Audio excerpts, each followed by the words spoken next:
Hi everyone. Today we will talk about how to fix or how to solve Messenger Marketplace messages not showing. To know how to fix or how to solve Messenger Marketplace messages not showing, you should just go to settings like this. You will click. After that, in this page, you will go to apps, default apps, app settings.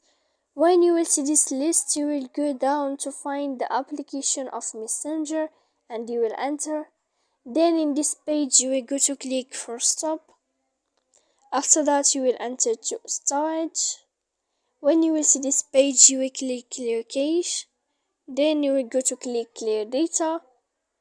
And when you will end all this stuff, you can turn off your phone. So please don't forget to support us by like and subscribe.